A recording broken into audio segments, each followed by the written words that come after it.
పంచతంత్ర కథలు. నక్క మరియు మేక కథ. ఒక అందమైన అడవిలో ఒక నక్క మరియు మేక మంచి స్నేహితులుగా జీవించేవి. ఇద్దరూ ప్రతిరోజు కలిసి తిరుగుతూ, ఆహారం కోసం వెతుకుతూ, విశ్రాంతి తీసుకుంటూ, కథలు చెప్పుకుంటూ హాయిగా కాలక్షేపం చేస్తూ ఉండేవారు. కాని నక్కకు ఒక అలవాటు. అది కొన్నిసార్లు చిన్నగా అబద్ధాలు చెబుతూ మిత్రుడిని నవ్వించడానికి ప్రయత్నించేది. మేక మాత్రం నమ్మకంగా, మంచి హృదయంతో ఉండేది. ఒకరోజు నక్క మేకతో ఇలా అన్నది, ఓ మేక, నిన్న నేను నీకు ఒక విషయం చెప్పాలని మర్చిపోయాను. పక్క అడవిలో ఓ మాయా చెట్టు వచ్చిందట. దాని పండ్లు తింటే తెలివి 10 పెరుగుతుందట. మేక ఆశ్చర్యంతో, నిజమా నక్క? మనం వెంటనే అక్కడికి వెళ్ళాలి అని చెప్పింది. ఇద్దరూ కలిసి కొత్త అడవికి బయలుదేరారు. వాళ్లు తీవ్రంగా అడవి మొత్తం వెతికి ఆఖరికి ఒక ఖాళీ ప్రదేశానికి వచ్చారు. అక్కడ చెట్టు అనేది ఎక్కడా కనిపించలేదు. మేక మెల్లగా, నక్కా, చెట్టు ఎక్కడా అని అడిగింది.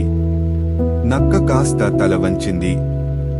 అప్పుడే మేకకు అర్థమైంది, ఇది నక్క వేసిన సరదా అబద్ధం అని.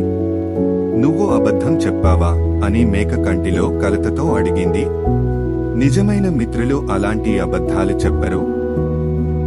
నక్కకి తాను చేసిన తప్పు వెంటనే అర్థమైంది. అలా చేసినందుకు చాలా బాధపడి మేకతో, నిజంగా నన్ను క్షమించు మేక. నీతో సరదాగా మాట్లాడాలి అనుకుని ఇలా చెప్పాను. కాని ఇది నీ మనసుని బాధపెడుతుంది అని అనుకోలేదు. ఇకపై ఎప్పుడూ అబద్ధం చెప్పను, నిన్ను మోసం చేయను అని చెప్పింది. మేక కాసేపు మౌనంగా చూసింది. తర్వాత చిన్నగా నవ్వుతూ, అలాగైతే సరే, కాని మిత్రుల మధ్య నమ్మకం ఉండాలి. నీ మాటల్ని మరోసారి నమ్ముతున్నాను అని అంది. ఆ రోజు నుండి నక్క నిజంగా మారిపోయింది. ఎప్పుడూ నిజం మాత్రమే మాట్లాడేది.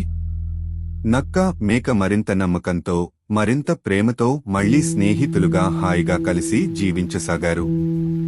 కథ యొక్క నీతి: స్నేహం అనేది నమ్మకంతో నిలబడుతుంది. అబద్ధాలు చిన్నవే అయినా హృదయానికి బాధ కలిగించవచ్చు. కానీ నిజాయితీ మరియు క్షమాపణలు విరిగిన బంధాలను నయం చేస్తాయి. చూసినందుకు ధన్యవాదములు. మరిన్ని వీడియోస్ కోసం మా ఛానల్కు సబ్స్క్రైబ్ చేయండి.